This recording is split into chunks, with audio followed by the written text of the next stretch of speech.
Welcome to Off the Map Live, this November 30th edition. We are joined by Shawn Hebrank, later on Megan Hoogland and Bob Tyrrell. We'll speak with Guy Aitchison about the newest season of Hyperspace. He'll tell you what he's been up to via Skype, and then we'll play an encore presentation of an interview he did with Chuck Eldridge and somebody else, which I can't remember, Bez, Chris Longo, people like that. This show is brought to you by Waterloo Tattoo Storage Systems. If you haven't checked them out, they'll be at a convention near you soon. They are some pretty decent workstations with a nice stainless steel top and lots of drawers and cubbies and all that kind of stuff. Also, Neotat rotary tattoo machines. You can run them over with the truck. They don't break. And Artisan Tattoo Cleanser and Aftercare. And now, I bring you Shawn Hebrank. Shawn, welcome to the show. Nice to be here. So, what brings you to East Hampton, Massachusetts? I've been coming out to East Hampton, Massachusetts now for 7 years. 7 years. I think aside from Mary and Gabe, I've been one of the longest running, continuously, showing up people. You've been at Off the Map the longest? Yeah. Continuous run. I mean, it's been a long time. I started coming here. I moved from Connecticut to Minnesota, and that first year I wanted to come back and do a guest spot to tattoo my clients back in Connecticut. And Gabe, the shop was pretty new then, Yeah, how was it back then in those days? Was it the well-oiled machine that it is now? It was not the well-oiled machine that it is now. It was there was a lot more like turnover, but I mean he set it up for it to be mostly guest artists anyway, and so there was so many people kind of coming through and things like that. And I think Massachusetts was also trying to figure out a lot of how it felt about tattooing still. Sure. So because it was illegal for so long. Yeah. I know my first tattoos I had to get out of state. Yeah. What was it like in Connecticut? Was it always legal down there? Oh man, the tattoo history questions. I don't know. I don't know either, and I should know. It was as long as I can think back to. Sure. Yeah. It was always legal, and it was always that Massachusetts was always coming over the border, and even for a while New York was coming up. Depending on, they had some issues, with their laws also. Well, I know you couldn't get tattooed down in the city at all. Right. And so they had tattoo shops stationed just basically at the borders, like that one in Enfield that was there. You always hear the commercials for, It was like the smoke shops too. It was like tattoo shops, and then it was like smoking leather. Come get your sins. That's right. Exactly. You have them. All the vices you could ever want. You have to leave Massachusetts. So, were the East Coast winters just not brutal enough for you? Is that why you went out? Yeah. No, my wife went to grad school in Minnesota. She got a master's of fine arts in creative writing. And so that's what initially drew us out to Minnesota. The winters were just a bonus. Those were beautiful winters. Beautiful, dark, lonely, long. Yeah, they were really crazy. And -30 is something you can't really imagine unless you're there, But that was a 3-year program for her, and then we stayed. We bought a house, and Minneapolis is a great city. It's a fantastic place. If it wasn't for I'm a huge Replacements fan. That's really all I know. And Prince. Well, not as much as the Replacements. They got a few things. But yeah, I mean, it's a fantastic city. It's like, everything that you look for in a city, like bike friendly, music scene, art scene. They have incredible museums. What's the tattoo scene like there? It's a big tattoo scene. There's Uptown Tattoo, which a lot of people knew, although Tom Schramm is now over He's in with Europe. Kinst. Yeah.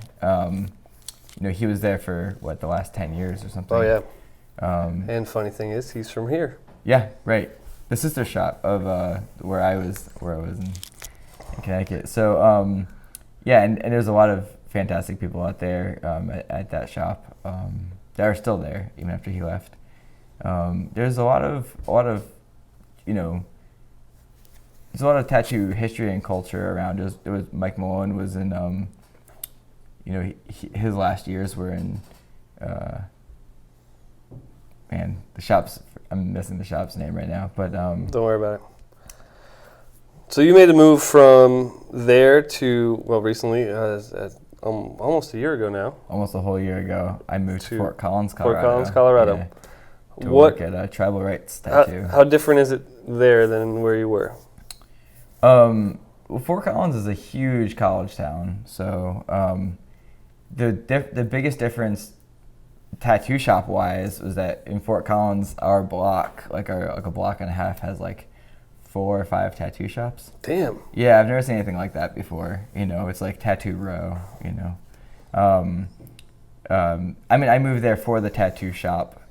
It's a fantastic shop. It actually just celebrated its 20th anniversary, and so I was able to be there for that, and that was actually pretty fantastic. So who are you working with at that shop? Curtis Burgess has been there for 15 years. He apprenticed there and is a co-owner of the shop. Ben Merrill is there, and Eric Erickson, and it's the 4 of us. So at Fur Tattooing, we actually have piercing, and also in like jewelry, and that's also different. How do you feel about that? Like the combination of piercing and tattooing?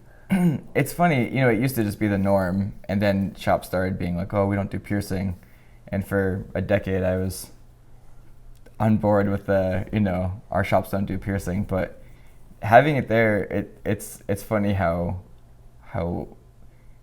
it doesn't affect the tattooing at all. It's kind of like separate, but having the people that work in that stuff and do the upfront things, it's fantastic. Yeah. Not all shops are like off the map where they have like dedicated front people running things so well.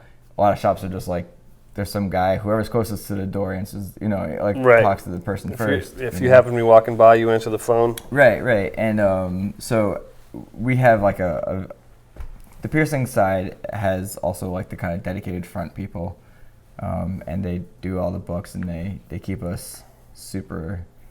Oh, that's great. Everything runs really well. Keep you organized. So yeah, it's fantastic. That's great. Do you see a crossover between the clients that come in for piercings and clients that get tattooed? Not as much as you'd imagine. I think a lot of times the people who come in for piercings are like, oh, I was always thinking about getting tattooed. I want to get tattooed. But, if you're booked out for a while, you can just go in and get a piercing. Right. But you can't just go in and get a tattoo. And so relatively instant gratification with right. piercing. And so I feel like sometimes they'll look at the books and be like, oh, yeah, I'll wait, great. Or sometimes they say, oh, I really wanted it this weekend. I'm going to go to one of the just 5 go shops.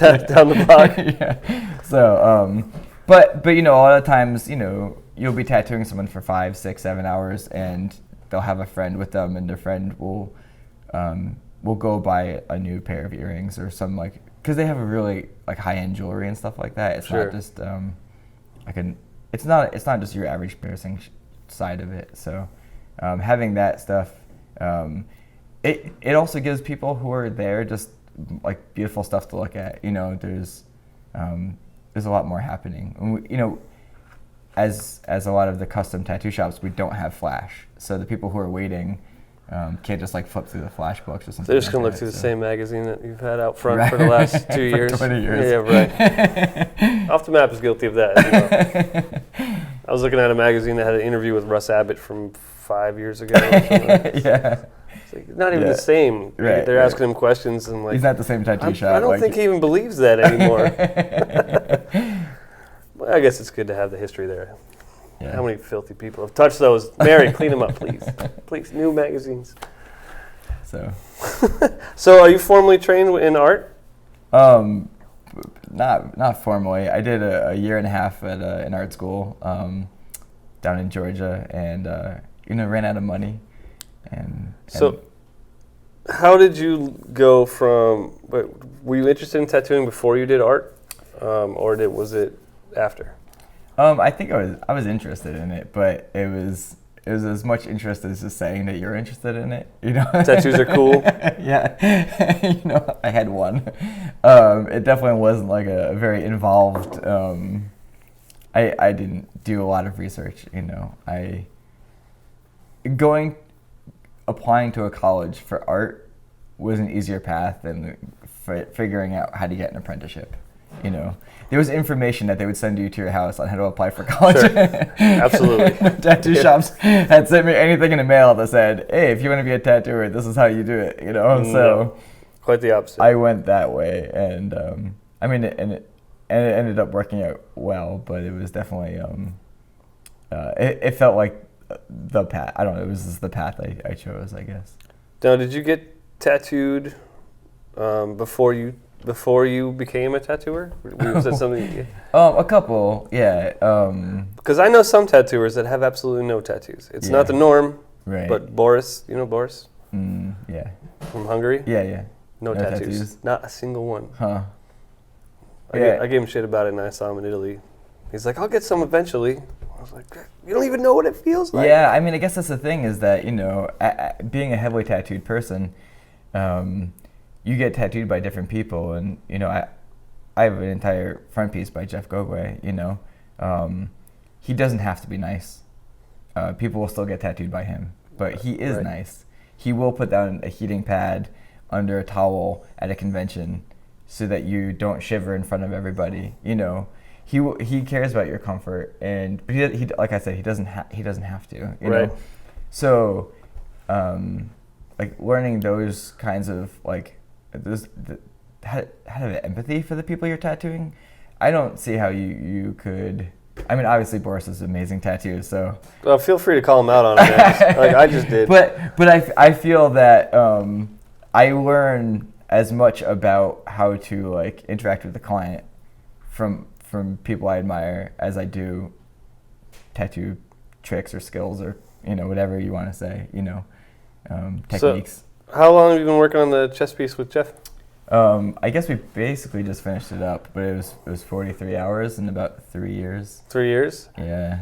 How'd you go about it? How'd you get the appointment? Did you know him beforehand? No, actually that was a Mary, all thanks to Mary actually. I was looking to do a guest spot out in the Pacific Northwest, and so I texted her one day and asked, since she has so many guest artists coming through, the Off the Map, and she talks to so many, if she had any recommendations for me. I also knew that, you know, you don't get along with every tattoo artist, so it'd be nice if she was like, "Oh, you would like this person, they're in Seattle," or something like that. She texts back and says, "I'll get back to you tomorrow," and she said, "Jeff Gogwe doesn't have very many guest artists come through, but he said, you know, since I recommended you, you could go there." And sweet. It was fantastic, but it was also like completely terrifying. Like he didn't know who I was, so I didn't really have like a right to like kind of go there, you know. But it was nowhere near where I thought I was wanting to go. You know, it's 4.5 hours south of Portland. Oh yeah, it's in the middle of fucking nowhere. Which is as far south as I thought I would want to go. I was thinking like Portland to Seattle kind of thing. Right. You know? Yeah. But this is so far down. So. Yeah, you're almost in California. Yeah. So that was kind of crazy. And then yeah, I mean, he just had the private studio. He didn't even have the doors unlocked normally. So it was a whole different world. And I did have like clients that did come down and stuff like that. And it worked out fantastic. But also he had a cancellation last minute. And as someone who's booked out from all over the world, from clients that are all traveling in from everywhere, you know, planes get delayed, like rental cars on cars, like things happen all the people can't get into the country, you know, they get turned away at customs. So he found out he had a Friday open and it was Thursday. and I said, you know, you slid right in. Yeah, I will take it. I will take it. And I just happened to have, you know, a whole front open. That's great. Yeah. So what is it? It's a bird dragon. I'll edit it in. I have a picture of it somewhere from Paradise. Well, I'll take another one because it's more. Yeah, that'd be great. And then we can cut it in, show people what it looks like. That'd be great. Sorry, live people, you will have to watch the replay. I'm not. No, it's cool. Although we were just at the Worldwide Tattoo Conference. Yeah. And Shige brought Jeff up on stage and made him strip to Yeah. completely naked. He messes with them, man. Yeah, completely naked in front of 250 tattooers in Italy. And his comfort level was at 0. Like, oh, he was not comfortable. Completely red in the face, but it was Shige, so he's like, okay. If Jeff was here and he told me to get naked, I would get naked for the camera. There you go. You know, I just told him I wanted something stormy, and so it's like crashing through waves and stuff like that. It's Awesome. yeah. So who are some of the other people you've collected from? So my coworker Curtis Burgess, I have a stoat on my back from What? him. It's like a weasel. Okay. Yeah. They are crazy. They're some crazy animals. I have a Gregultron piece, Greg Whitehead, out the scapegoat. I have a whole bunch of like things in the works too, with some other people at that shop. Brian Wilson at that shop is incredible, and I'm gonna be getting a dinosaur from him sometime soon. Oh, cool. Yeah. I have so many pieces. Got any that you wish you didn't get? Yeah, of course. I'm lasering from like my one knee to my ankle. From old stuff? Yeah. I think like when you first start out tattooing, you can only like think as big as like, well, I don't know. Some people obviously have a bigger scope of the way things are, but most people, myself included, are like, this tattoo shop is like the be all and end all of tattooing. It's your tattoo shop, you know? Right. So the best person in that shop is the best tattooer you know? And so you get tattooed by someone at your shop, and then you realize that like your town, you know, or like your state, you know, is like, oh wait, there's so many people in my state that are fantastic, you know, I'm gonna go get tattooed by one of them. And then like, you know, and then there's really no borders. After like you like are in it for a little while, you realize that, you know, I mean, I was traveling out to Southern Oregon to get tattooed by Jeff. So it was a plane ticket, a rental car, a hotel. Yeah, you know, that's crazy. You know, each time. And so, It but was worth it though, right? super worth it. And so, but at first, like you're only thinking like, I'm gonna get tattooed by this guy who's next to me, you know, and you're not thinking, yeah, I'll get put on a wait list for Jeff Gogway. I'll get put on a wait list for whoever happens to be the person whose style you know you're the most into. So yeah, the first tattoos I got were from a friend's brother who was like the next town over. Right. Because it was easy. Right. It was there. It's like that's what I knew. And there was also like the introduction, because especially back then, I mean, I just walked into the tattoo shop that was in my town for my first tattoo. And like, me too. It was fucking intimidating as fuck. Yeah, absolutely. I was 18 and looked 12, and that guy was not happy to see me, you know. Nope. The shop I walked into, they were smoking cigarettes in the shop, and they were all grizzled. You know, this is like 90, 80, 89, 90. Right. And it was a terrifying experience. Absolutely. I had just turned 18.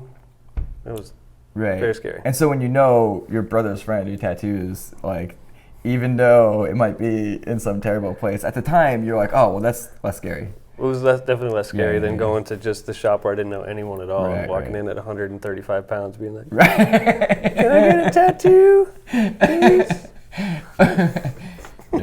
Yeah, my first one was on my my lower back. I got a nice little tramp stamp. Oh, sweet. To hide it from my parents, and wow. The guy tried to talk me out of it, and I was convinced, and so. So he tried to talk you out of it. That's good. Yeah. That's good advice from a tattooer. Yeah. What was it? A Celtic knot? It was dice. Oh, sweet. That's awesome. It was so good. That's so great. I got it covered over a year later.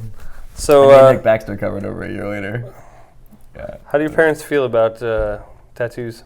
Oh, they hate tattoos. They hate tattoos. Still hate tattoos? Still hate tattoos. But they've come to some like realization that since I do it for a living, and I think I can like pinpoint the day that their opinions on it changed a little bit.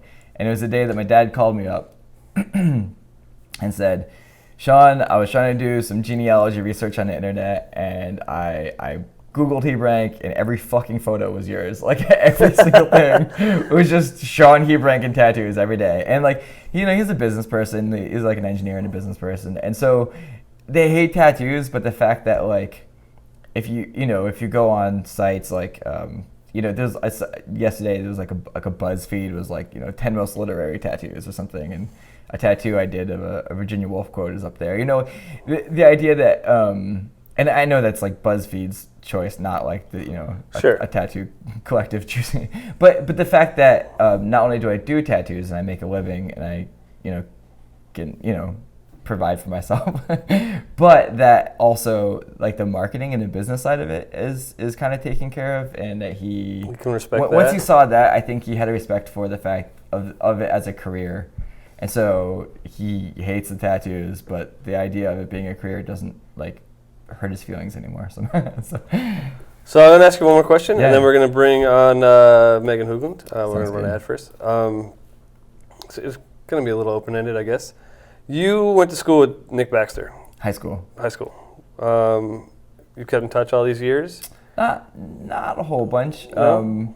I see him at conventions and things like that. Did you guys, with tattooing, did you guys ever talk tattoo? Like, were you guys into tattooing when you were younger? Together? We did graffiti together when we were younger, and he was fantastic and I was terrible. But I was not scared to do terrible things or scared to climb buildings or stuff like that. So that's the art we did together. You stay in touch now? Ever? Oh, not really. I mean, through we'll see each other at conventions and stuff like Sure. that, but not so much like. As a busy tattooer? We don't check in with It's hard each to other. stay in touch with anyone outside of your shop? I feel like I should text them. You can. Hey, Nick, how are you? No. All right, well, we're going to run an ad real quick, and then we'll come back with Megan Hoogland. You know Megan from I do conventions. know Megan from Minnesota. Of course. And you can hang with us, and we'll talk with her. Sounds good. All right, we'll be back in just a minute. So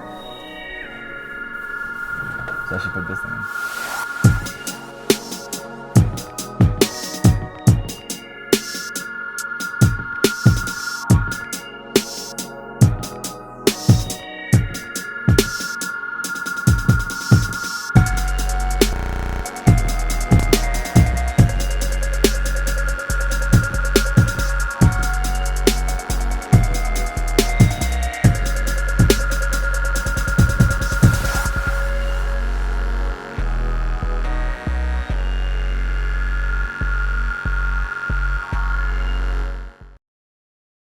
Hey, Megan, can you hear me?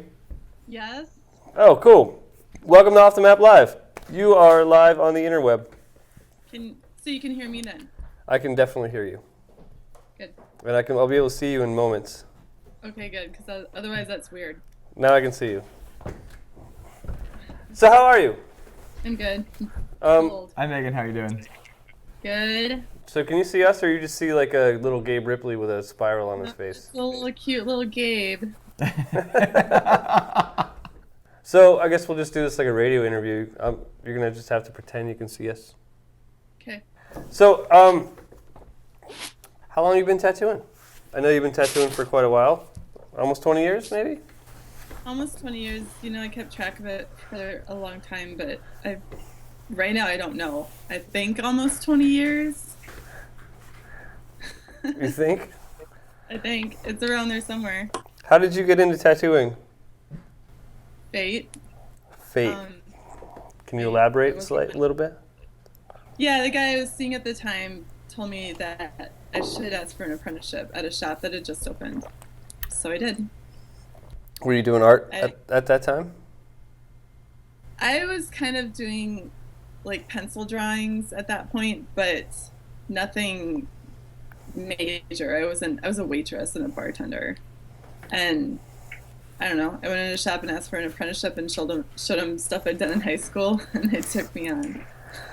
What kind of stuff were you drawing in high school? It was super realistic pencil reproduction art. Is that why you do black and gray stuff now? Was that what led you in that direction? No, that's what I ended up doing just because it felt right. When I started tattooing, it was all traditional. And where did you start tattooing? I don't think I even used a Magnum until I had been tattooing for about 5 years. Oh, wow. Yeah, so I learned the hard way. What was your apprenticeship like? It only lasted probably under a year.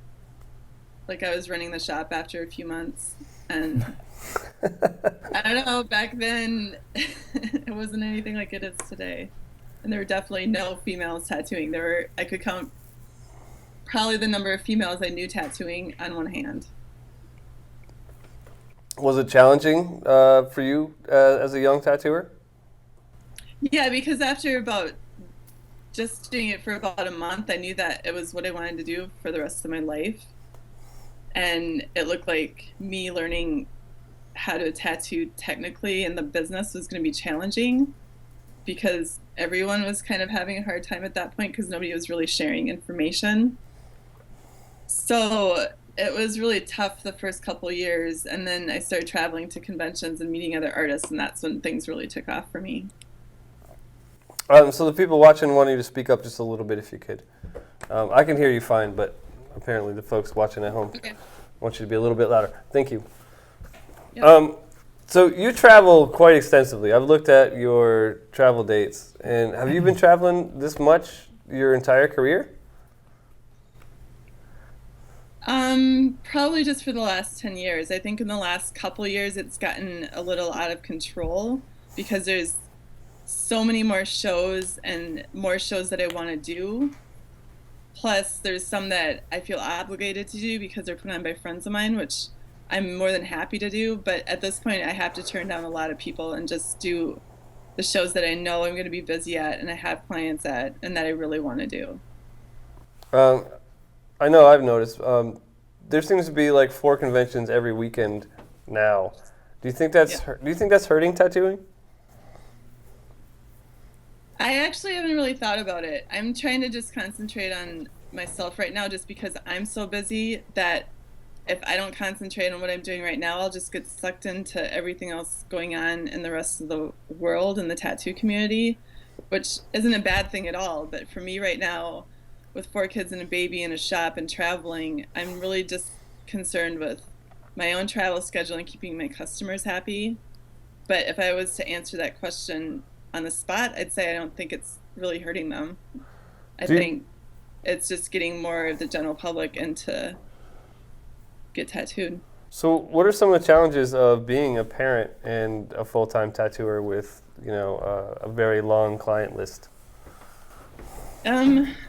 I'm really having a hard time balancing everything right now. I think now that the baby's a year old, and he's in daycare, I can actually get back to some kind of balance between home and family. But the last year or two has been really challenging just because having a baby takes so much time and energy. You can't just pass them on to someone else all the time. Plus the other kids are obviously, they need their mom. So I'm still struggling a little bit, but I have a really good support system here.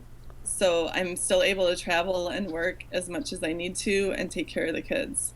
So I think for me, it's just about my support system and getting help from them. So do you have someone that books your appointments and things like that, or are you handling everything? I just started letting someone else book my appointments.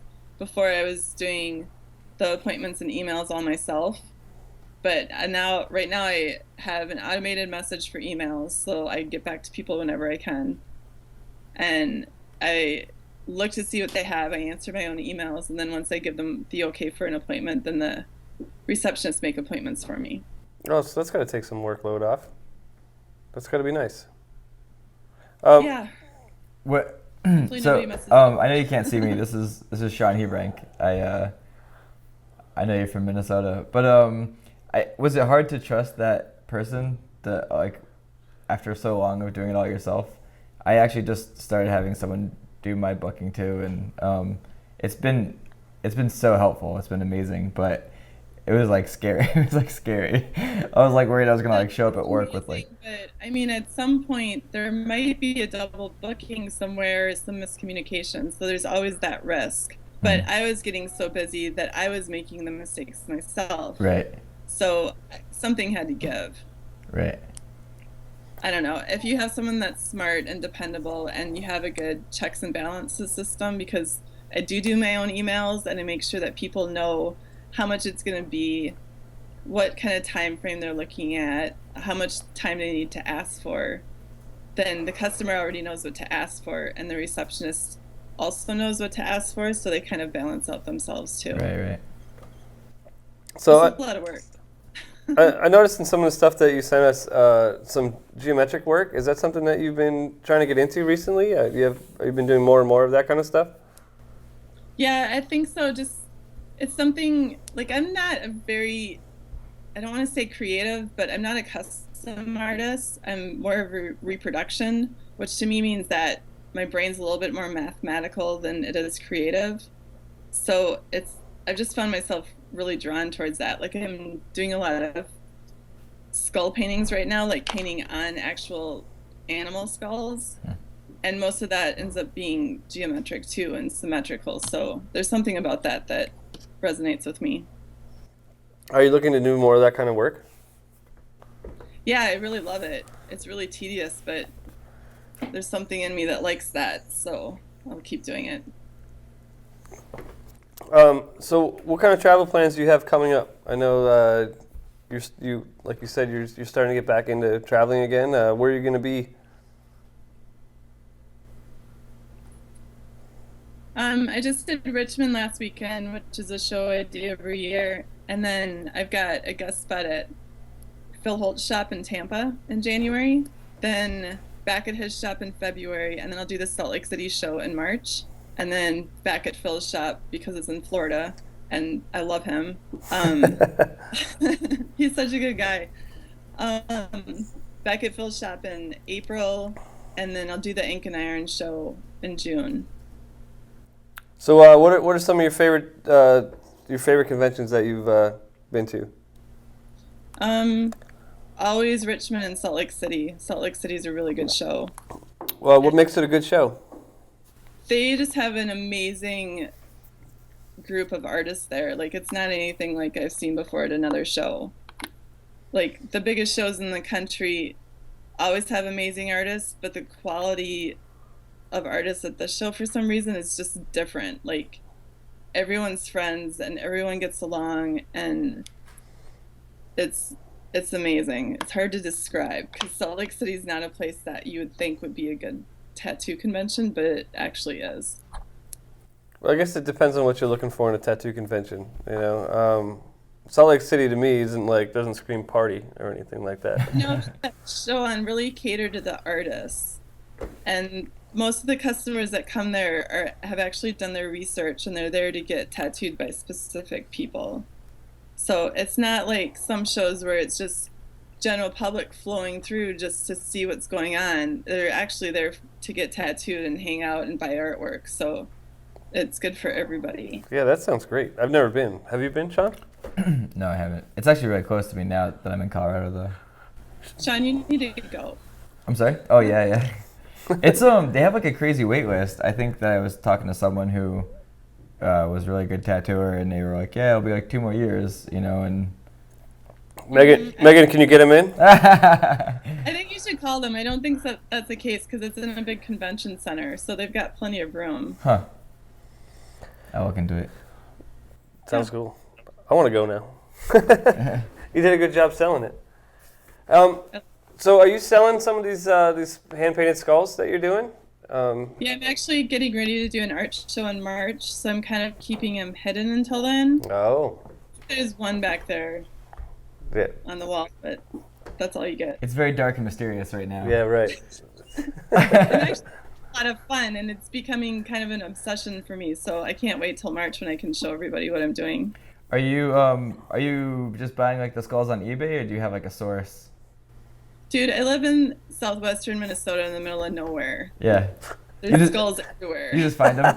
See, because like in Colorado, our friend has a goat farm nearby, and I said, well, what do you do after you chop all these like goat heads off? And so I don't know. You have a lot of goat skulls kicking around? I think I'm going to start. I think like, I don't know, there's... It's a disgusting process to clean them off. I've tried a few times, and I just ended up taking them to a taxidermist. But I've gotten some from customers. I've gotten some from a guy in a little small town that's a taxidermist. I've gotten a few here and there that I've bought, but for some reason I have enough to do this show now, and then I don't know. If you keep asking, people keep looking for you. Right. Is the show going to be in Minnesota? Yeah, it'll be in Mankato. Oh, great. Is it a solo show? Is it all skulls? Yeah. Yeah. But end of the show is right before Salt Lake, so I'll probably take a couple there if they're not sold. Very cool. So there are people watching, and we have a chat room running, and we have a question from the chat. It says, what is your favorite medium outside of tattooing, and how does it contribute to the progression of your tattoo work? It used to be pencil because that's what I was used to working with a long time ago, but now it's actually the acrylic watercolors because all I'm doing with my free time is painting on the skulls, and that's what I'm using on those.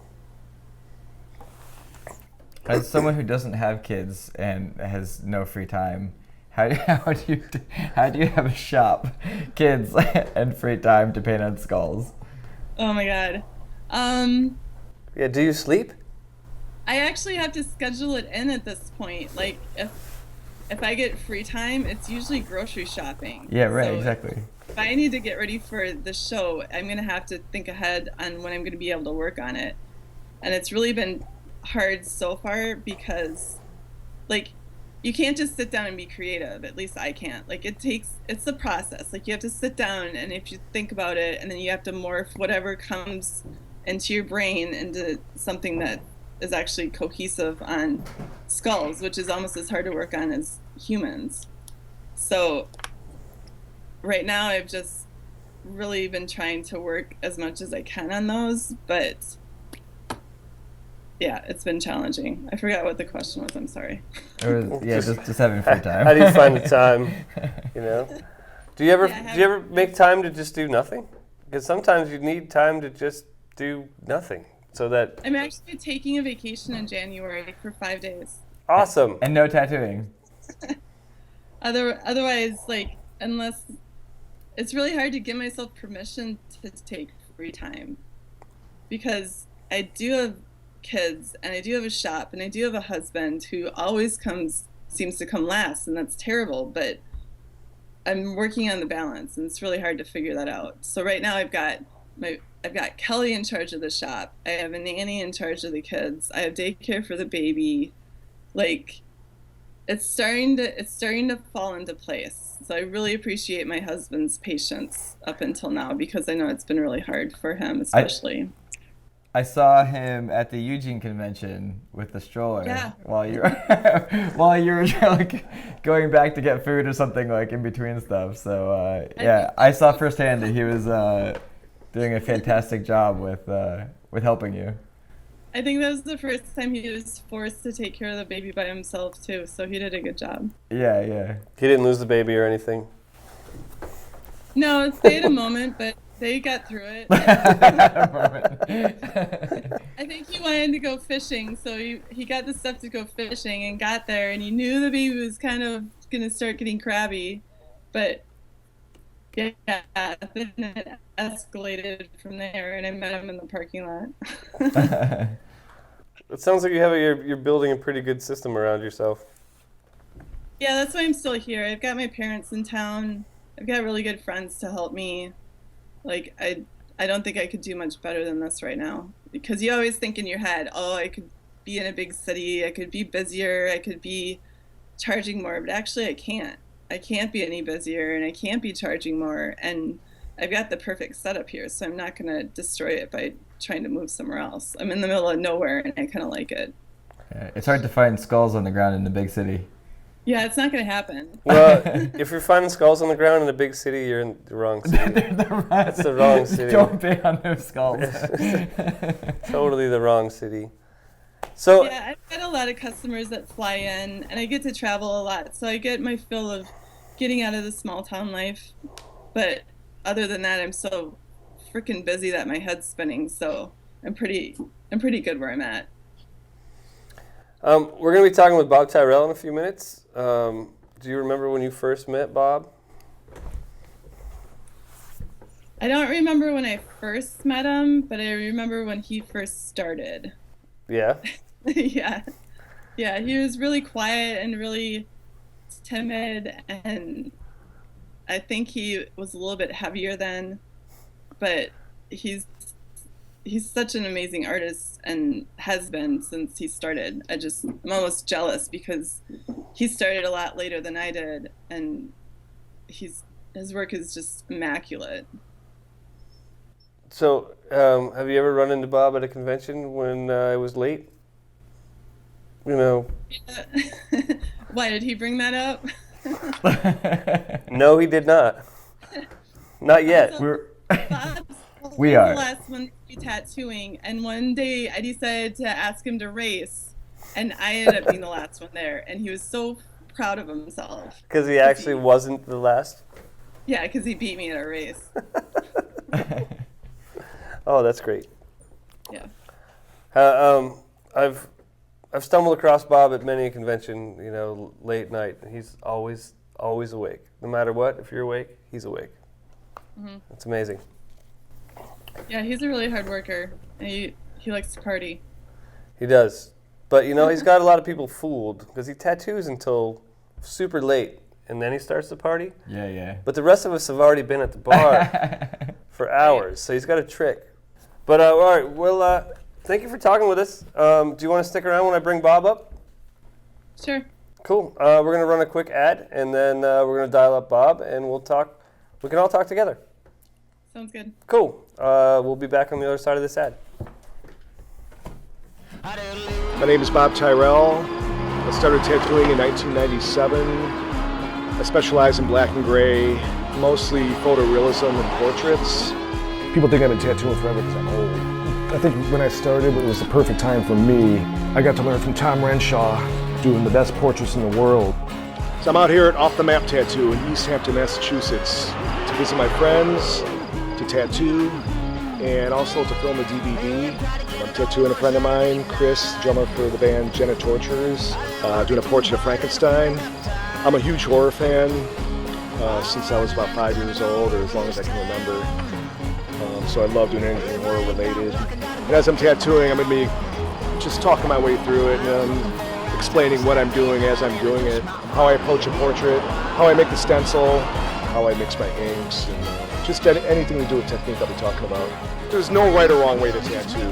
There's a lot of different techniques that people use, but this is just the way I tattoo. I live in a black and white world. That's why I do what I do, I guess. Ain't no Cubans here to take us to jail. We're up on the hill and we're drinking moonshine, and we ain't got to worry about the cops hitting them blue lights. My name is BJ Betts. Thank everybody for coming. I really appreciate it. My love for lettering has been like way before I even started tattooing. I'll try and keep it a little simple as far as terminology for fonts and lettering, because I'm going to cover everything that I can, cover. And I guess I'll take it from here. Give me 2 good wheels and give me 1 good eye. Give me wide open spaces and clear blue skies. 2 wheels and I'm never alone. A tank full of gas and I may never come home. So I approach things in a pretty simple manner. When I'm laying out lettering, this is what I do. I start with a real loose sketch and just go on from there.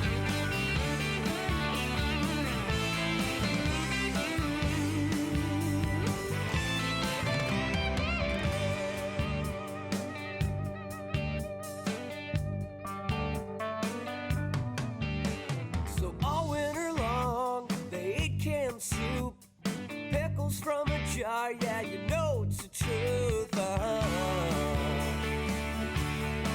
Yeah. So when town's too crowded to breathe, and the air's so hot that you just can't. I like to make everything flow together as much as possible. So let's say I have, maybe a T and an H, for example. There's a few things that we can do. Obviously we can just make it like that, Yeah, it's cool, kind of boring, but I mean, you know what it is still. Maybe bring that H, if it's the end of the word, maybe. You can, bring that H down, loop it around, and then maybe you can bring that H back over, and now you got that. Yeah, I think that works a lot better than this. It looks cool. You can still play around with it a little bit, clean everything up. Bob, turn your camera on, man. Everybody's happier, and you get to do something cooler. So, Bob, what's new, man? Good to see you.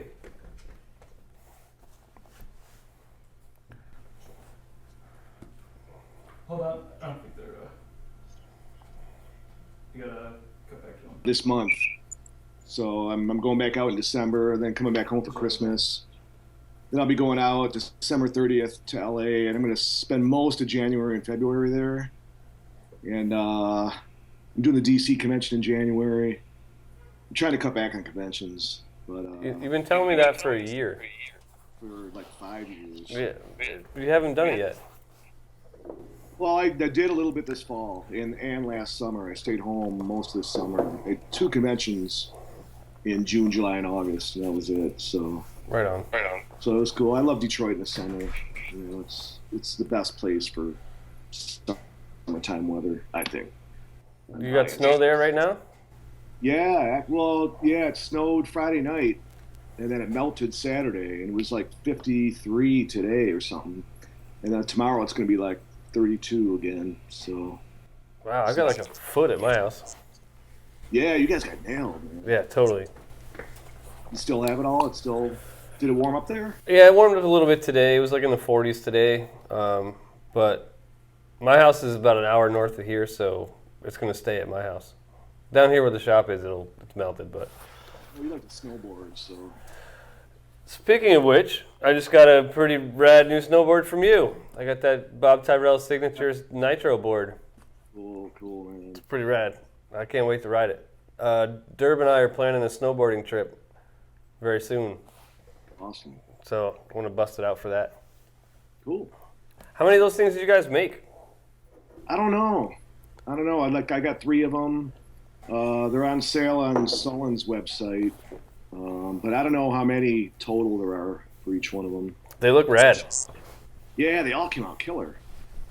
And they're nice boards. So I know you can't see me or Shawn, but Shawn Hebrank is here with me. How you doing, Bob? Yeah, how you doing, Shawn? Good. Love your work, man. Oh, thank you. Killer work, dude. Hey, Bob, do you remember the first time you met Megan? Yes. You remember that convention, Megan? It was in Muskegon, Michigan. I'm sure that's the first time I met you. That's the very first. No, it's not the first convention. That was 13 years ago. No, 12 years ago, because I was pregnant. Believe it or not. I met you before then. I believe it.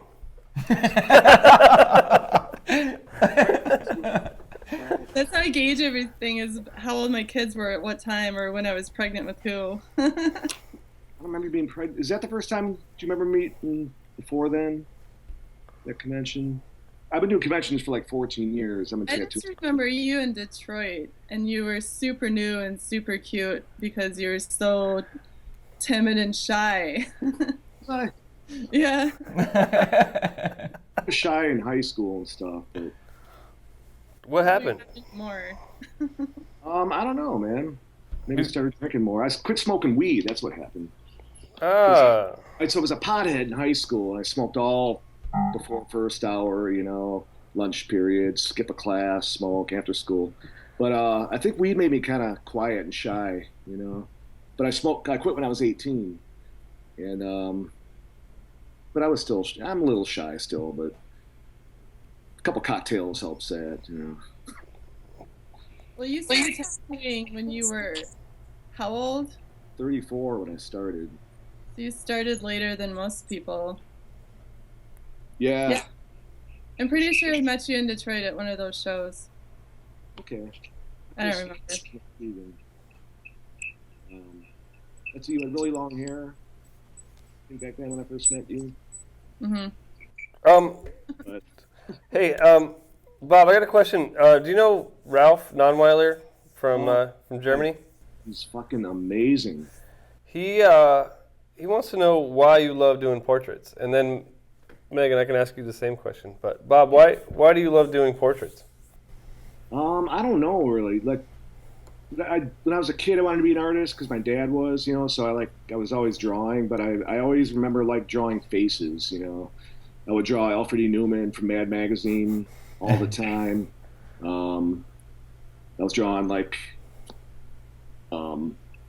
horror actors like Vincent Price and Dracula, Bela Lugosi, all the old black and white horror stuff, and then I started drawing when I started playing guitar when I was like 14. I was drawing guitarists I was into and stuff, but then I kind of quit drawing like totally, like right around when I was 15 or so, and I was just playing guitar and stuff. But besides high school art class or something, I didn't draw at all. And then after high school, I didn't draw at all until I was 30 when I started getting tattooed. And then that got me back into drawing, and I took a couple art classes and just fell in love with drawing again, big time, and then that took over everything. I quit the band I was in because it wasn't really going anywhere, and I was just, working a day job and drawing, and I spent about 3 years doing that, just kind of get my drawing together, and that was around 31 when I started drawing again. How'd you make the leap from doing like flash shit off the walls at Eternal to doing your first portrait? I did my first, the funny story, when I did my first portrait, because I apprenticed at Eternal Tattoos, and it was a quick 3-month apprenticeship. I did like 6 tattoos and then started full time. And I remember I was tattooing for 3 months, and I was in a different, Tramp had 5 shops, and I apprenticed in the shop Tom Renshaw was in, who was pretty much my teacher, man. He took me under his wing. And but I was in a shop in Waterford, like it was just a suburb of Detroit, but this dude came in. I was tattooing 3 months. I hadn't done a portrait. I did some, black and gray stuff, and I had black and gray down pretty good, but I, hadn't. He had it pretty down. He had it good in 3 months. 3 months. 3 months. You had it down good. That was good. That's the only thing I had down really good. That's how long mine was too, 3 months. What's that? That's how long mine was too, about 3 months. Your apprenticeship? Yeah. Right on, man. I mean, it's amazing. You like when you start full time is when you really progress, working every day. So I think it was the best thing. I was good enough to start with the small stuff, and that's when I progressed really fast, working 5-6 days a week. So. So what was that first portrait? So this guy comes in. He wants a portrait of the girl from the Night of the Living Dead DVD cover, the first George Romero zombie movie. And it's a little like 6-year-old, 7-year-old blonde girl. She's a zombie. And but the cover of that DVD, it's kind of a grainy picture, So it's easy enough. It's a good first portrait to do if you haven't done one. But I try to talk him into going to see Tom Renshaw. It's like, dude, the best portrait tattooer in the world is 30 minutes from here, and he didn't want to drive a half hour. Oh man, he's the best guy in the world, So, so I'm like, well, I mean, I could do it, but I told him I never did a portrait, and I did it for like $100 and took like 8 hours, Jesus. But it came out pretty good, and like I didn't regret doing it. It's like, okay, I'm glad I did that, And I showed Tramp the picture and Tom and stuff, and they didn't say, "Oh man, too soon for portraits." They were pretty happy, So I'm glad I did it, but I wouldn't recommend doing a portrait that soon when you're tattooing. Although these days, these kids are getting so good so quick, they do portraits fucking the first week of tattooing. It's kind of like Ralph. He probably fucking. Ralph's pretty amazing. From day one, yeah, Megan, what was your first portrait? It was Kurt Cobain, and it was, I don't know how it turned out because I didn't have magnums at that point. I was doing it all with rounds. Oh man. So I was terrified. I didn't try another portrait again for probably 5 years. But then that's when portraits also started taking off. So I went for it, and fell in love with it right away, even though I waited so long to try it again, and I haven't looked back. I just like the reproduction aspect of it. Like, I could probably tattoo one upside down and it would still turn out exactly the same. Yeah, it's all about the contrast. Yeah. Bob, you feel the same way? You think you could tattoo a portrait upside down and have it still come out? Everybody can do it except me. Like I always tell people, I need to be looking at something right side up, straight on. You know, I was me and Shawn O'Neill were splitting a booth at the Richmond convention one year, and he was doing a giant double portrait on a guy's ribs, this big dude. So he was laid out flat on a massage table, and Shane had the guy was laying totally flat, so Shane was working completely sideways, and had the reference tape next to it sideways. So that's what he was doing. He was just tattooing what he sees and not thinking about a face, you know. But I kind of need to see like a face right there, you know. So I could do it upside down. I remember doing a throat. I did a pit bull, and I did most of it upside down, and it was the most stressful thing I've ever done. Man. I hate doing throats, you know. But yeah, if I've like when I'm doing ribs, even like I don't work sideways. I sit them up where I can look at it almost straight on, you know. But so, you know. So here's a question for both of you. Why black and gray? Megan? I've always been drawn towards black and gray. I don't think that my mind works well with color theory for some reason. I also like the fact that on skin, black and gray has more contrast, so it's a little more striking to me because you're not working on white paper, you're working on skin, and skin's a medium tone, so you need the darks to bring the lights out on skin. Your turn, Bob. What she says. Oh yeah, come on, that's exactly the same. No, I've like even when I was a kid, I didn't like painting. I didn't like color crayon. You know, when I started with crayons when I was 3 or 4, whatever, I think I probably used a black crayon. You know, and I loved doing pencil. When I was a kid, that whole time was all just pencil. I never wanted to paint or anything. I didn't like, you know, I admire coloring. I love looking at it, but doing it, I just never got into for some reason. And then as far as black and gray tattoos, I think they look cooler, you know. And it's totally personal preference because I love color tattoos and I love bold color traditional tattoos. You know, those things are timeless. You know, they just make great tattoos. They last forever. But something about black and gray, I love the look of it. You know, I can't really explain it. I just like black and gray. You know. Do you have any color tattoos? It's a lot easier than color. It's a lot less messy than color. What was that, Ben? Do I have any color? Yeah. Tattoos on myself? Mm-hmm. I got my first color, well, besides Gilmani, did this, his logo on my hand. I don't know if you can see it. Yeah, I can see that. There's a little bit of red in the star there, and we were both, like, just about blackout drunk. Shocking. Night, and but I wasn't totally blacked out, because I remember sitting there going, like, he just had the red sitting there, and then he just started doing it without it, talking about it or whatever. I'm like, red looks good with black and gray, you know, because I like the look of a checkerboard. Like, black and red look good together. So it's like, red's the only color I like with black and gray. If it's a combination, you know, like a zombie with a bloody mouth or something. But if we were sober, and I probably would have said, hey man, could you keep it black and gray? You know, don't put the color in there. But I don't regret it. I think it's cool, and it's not super colorful. But I got my first real color piece from Stan Moskowitz, Bowery Stan Moskowitz. No shit. He was 80 years old when he did it. This is like 2 or 3 years ago at Mario's show in Vegas.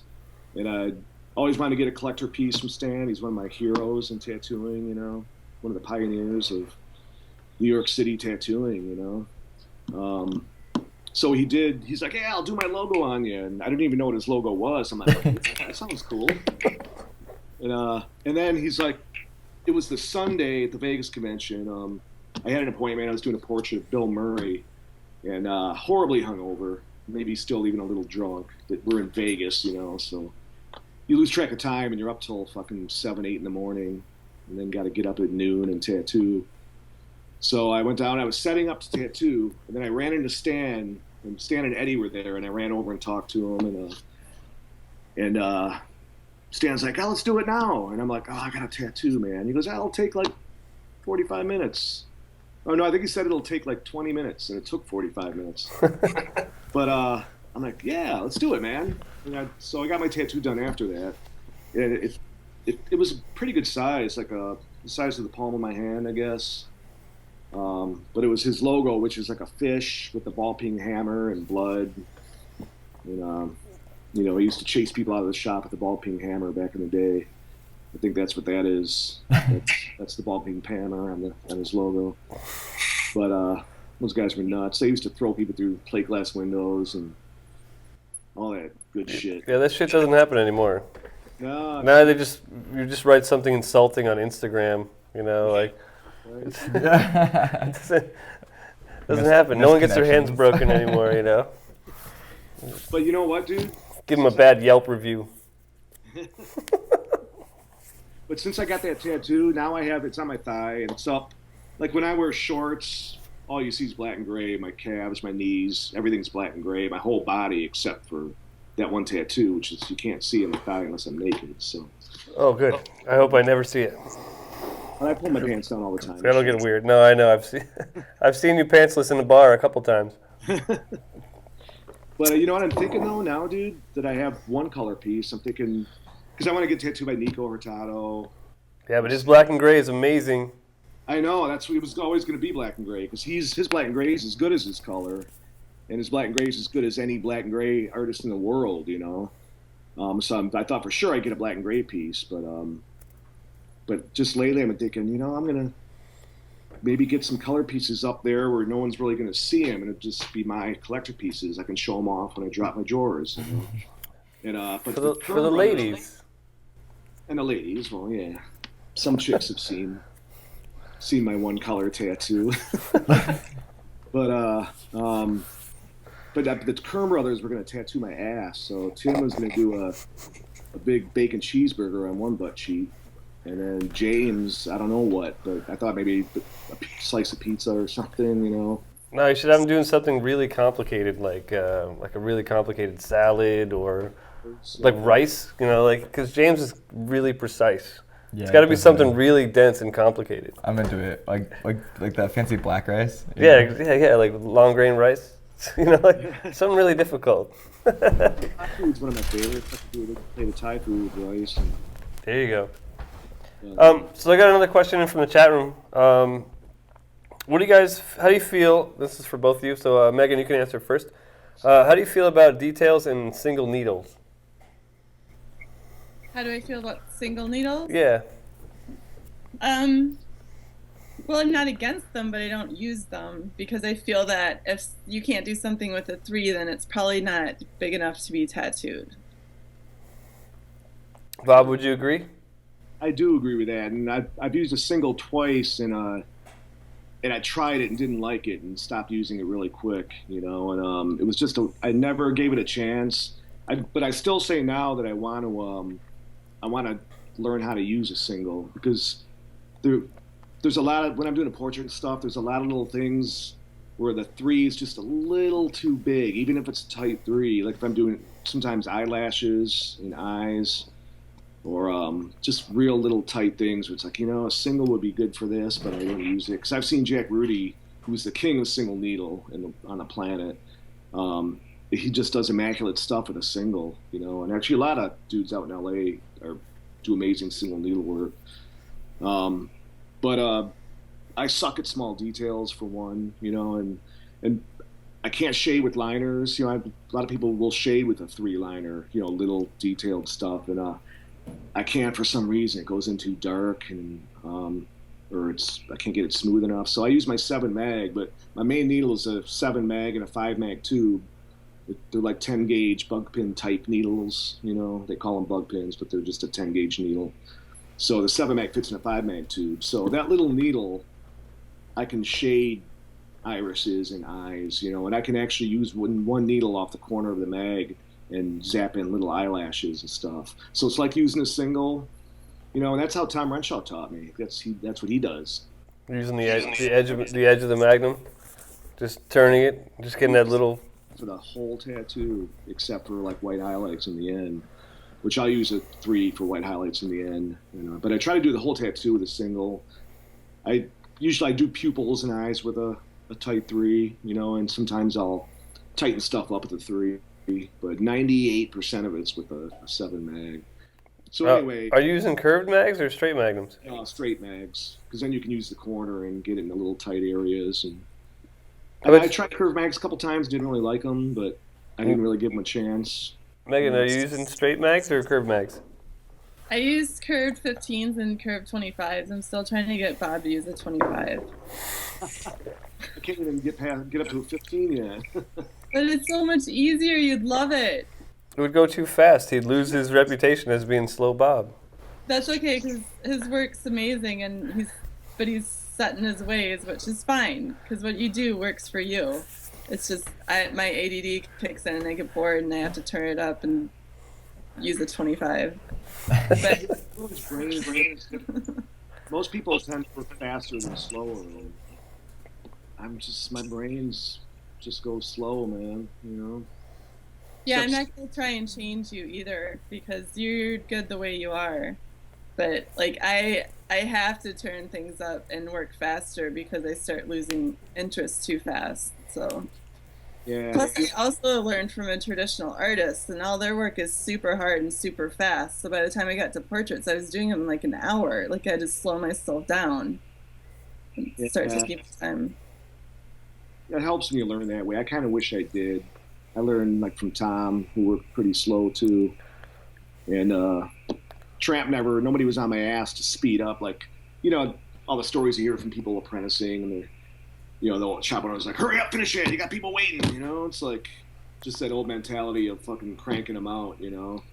But I never had that, so I just did the tattoo the best I possibly could, even if it was a little flower like that big. I remember I spent 2 hours on this little flower, and Tramp was kind of just, getting on me a little bit about that, just jokingly. It's like, dude, come on, 2 hours for that little thing, But they never pushed me to speed up or anything, so I just worked at my own pace and just tried to do the best I could.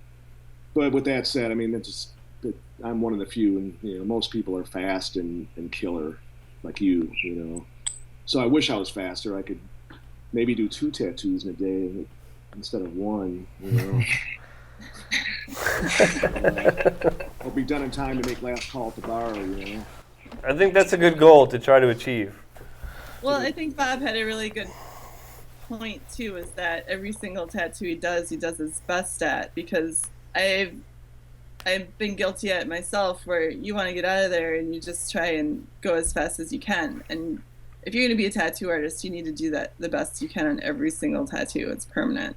You say that, but I had a client whose husband was getting tattooed by you, Megan, and whenever I saw him, he had like this massive amount of work done, and I said, "How many sessions did you get in?" He said, "Just 1. This last time, after 8 hours, she wanted to call it because she was pregnant, and like just like I was like, after 8 hours, like I was like amazed, like you put in some serious work, so yeah. half the people I know that are pregnant are like, "Well, I didn't want to like go to the store," and you're like, "Oh, working on one piece for more than 8 hours, like." I don't know. What else am I going to do? Just sit around? I think that's what you're supposed to do. I think that's recommended. I always quit early. Tattooing takes its toll, man. Your back and your wrist, and if you use coil machines like I still do, and your eyes, your back, your wrist, it's your brain. It's tiring. It looks easy from the outside looking in, but you know how it is, man. Tattooing beats you up. Yeah, reproduction work is a whole other level. The concentration is so intense. Yeah, totally. It doesn't look easy from the outside to me at all. I can walk by you working, hour after hour, and you're just crouched over working, intently staring at a reference, intently staring at your client. It doesn't look easy at all, to me anyway. It looks very hard. That's Very cool. challenging. It looked so easy when I was hanging out watching the guys in the shop work when I was apprenticing.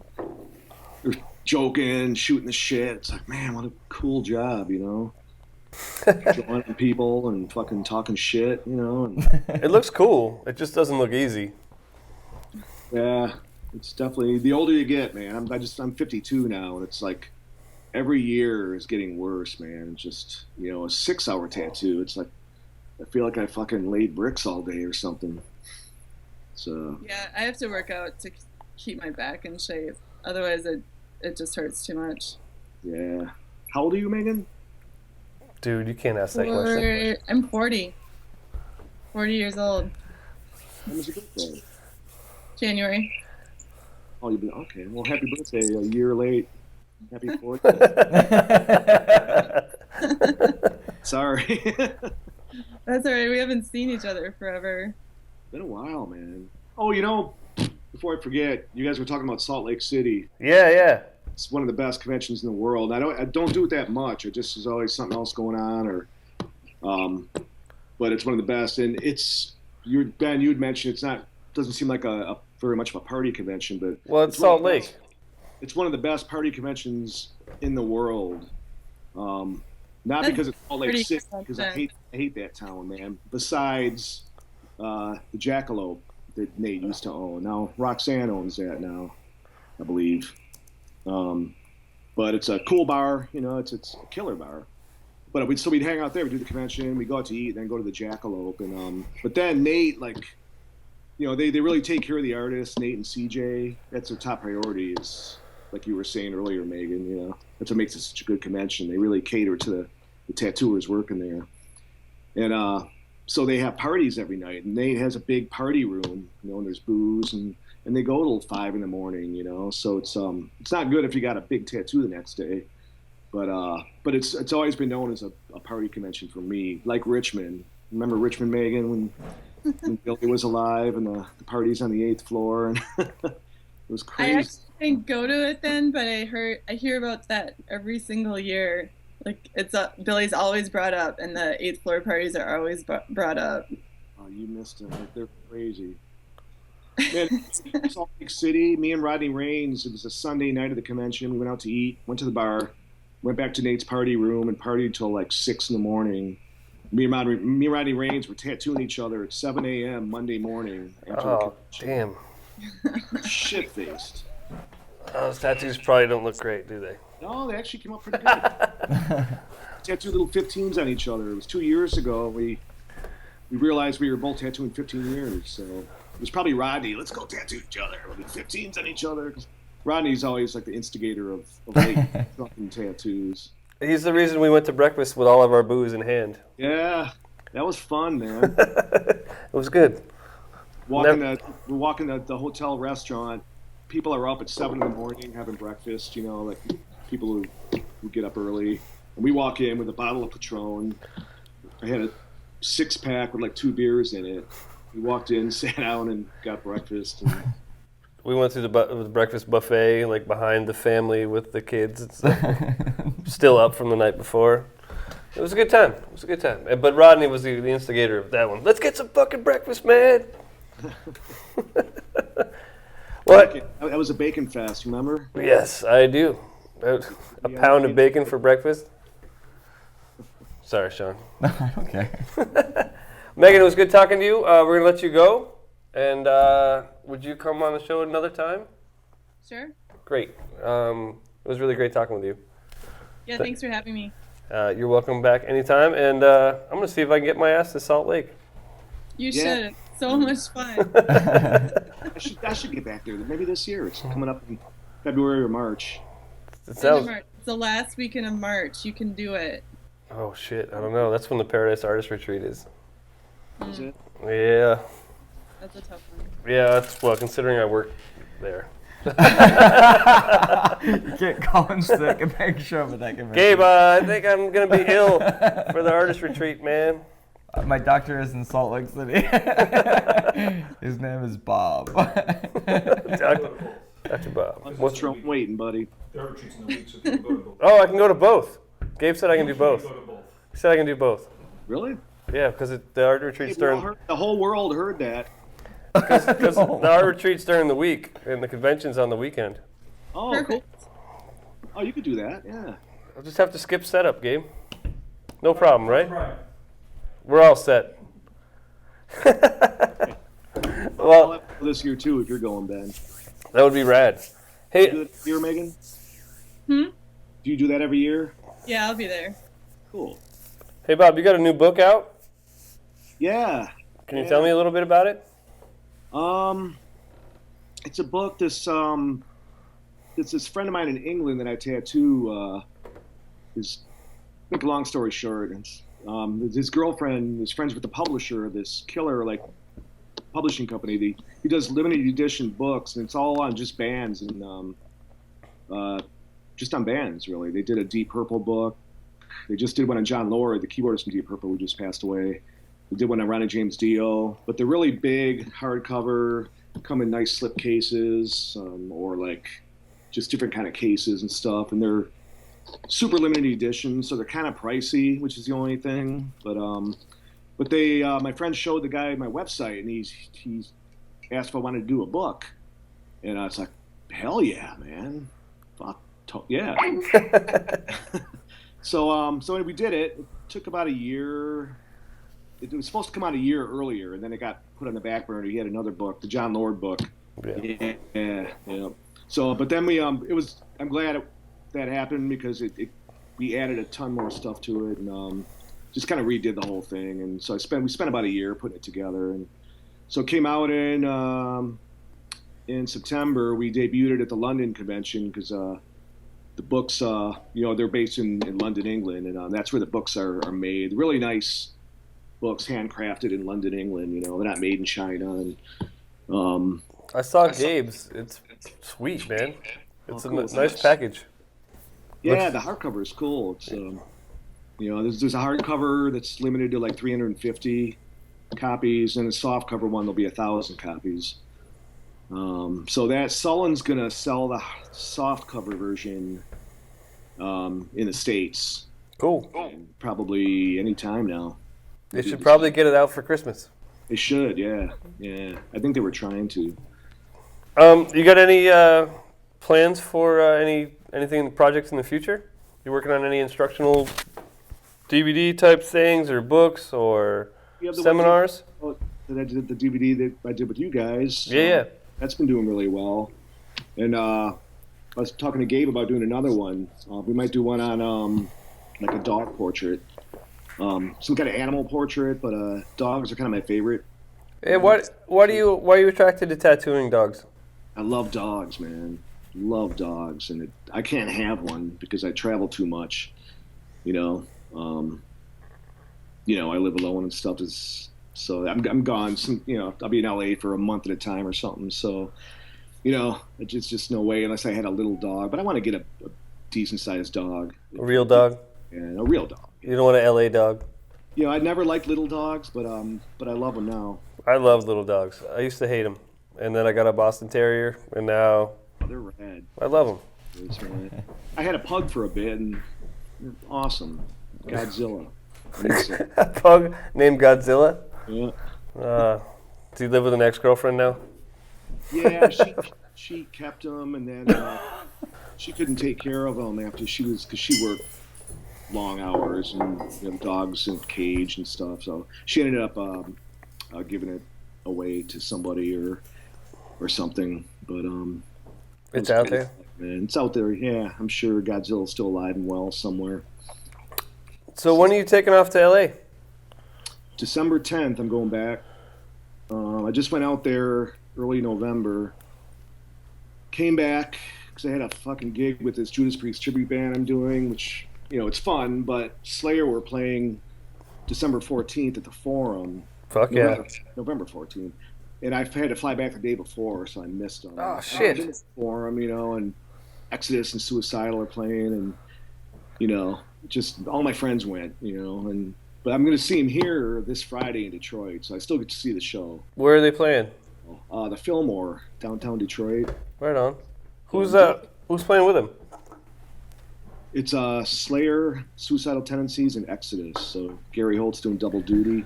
And you- Exodus and Slayer. So you've got backstage passes, I'm sure. Yeah, I'm friends with Fucker. Scott and Carrie. He's a good friend, and Slayer. You know. So I know Mike Muir a little bit, Suicidal. We just met him a couple times. And buddy Jason's got a shop in Venice, California called ST Tattoos, Suicidal Tendencies. Oh, Tattoos. right on. He used to own it with Mike Muir. And then I don't think Mike's an actual partner anymore, but they still sell Suicidal merchandise there. They're still really involved with each other and stuff. So, but I met Mike Muir a couple times through my buddy Jason. Is that where that skateboard show went down? Like there was like a fine art skateboard show? Yeah. Right on. Well, hey Bob, it's been great talking with you, man. You too, man. Definitely. Always talking to you. I'd love to come out to California sometime in the winter and get away from all of this and come visit you. Dude, I'm going to be out there like most of January and most of February, so if you want to get away, Man. come out, man. Yeah, February is miserable here, so I would love to come out. And we've been talking with Carlos about doing some video stuff, so maybe it might be a good chance to come out. Yeah, that'd be killer. Hell yeah. My screen just went blank. Oh, that's all right. Can you still hear me? I can hear you. All right, man. Well, it was good talking with you, and as always, I love having you on the show, and we'll talk again soon. Definitely, man. Great All right. talking. And yeah, miss you, buddy. Hope to see you soon, man. And tell Gabe I said later, and All right, man. So Cool. Okay. Cool. Take it easy. Okay, take care, fellas. All right. That was Bob Tyrrell. He's always pretty awesome, isn't he? What did you think of that? That was an hour and a half for an hour-long show. That was pretty good. Sean, did you enjoy that? Yeah, I did enjoy it. Yeah, they're fantastic. Yeah, they're great. I would love to do like a 3-hour-long show. I feel like live. both of them could have been fine with that, you know. All in a room together. Right. Would be, You know? It'd be like a love fest. No, I think it would be kind of great. Like, oh, you were so cute when you started tattooing. So adorable. So I hope you guys enjoyed the show. I was going to do a little bit of wrap-up of me going to Italy, but I don't want to talk about myself right now. We'll do that one on the next show. I'll give you a little brief wrap-up. I was out there doing Florence, and then the Worldwide Tattoo Conference, which is available for live stream replay. I'm editing that now. Then I hit the Trieste Convention, did some live interviews out there. It was amazing. If you have a chance, get yourself to Italy. Have you ever been? I have not. No? My wife Damn. would love to. You know we have a shop there. I do. I've heard that. You can do a guest spot. It's beautiful. Yeah. It's amazing. Northern Italy. Even right now, it's still amazing. All right, I'm going. You should go. I'm going. Cool. Make sure you stay tuned to our future episodes. We've got, I'm pretty sure Ralph, that we were talking about earlier, is going to be a guest on the show. We're going to be talking with Ron Earhart sometime shortly, who was in Italy. So that will probably be the best time for me to do the Italy wrap-up because we were there together. And if you guys have any suggestions for artists, email us at tattoonow@tattoonow.com. Or, put it in the chat room right now. And we'll track some people down and we'll interview them. Thank you to Shawn Hebrank. It was my pleasure. Thanks for having me. And you're welcome back anytime. Great, thank you. And thank you for watching. Check out all of our replays on YouTube. If you like what you see, comment, subscribe, like, share, all of that stuff because it'll make it better. And we'll see you next time. Thanks for watching Off the Map Live. I don't remember. Are you talking to me?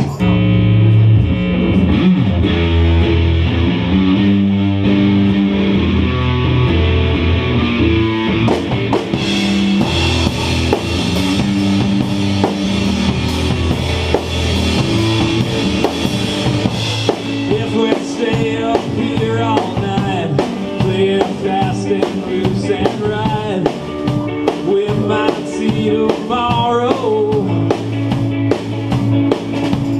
The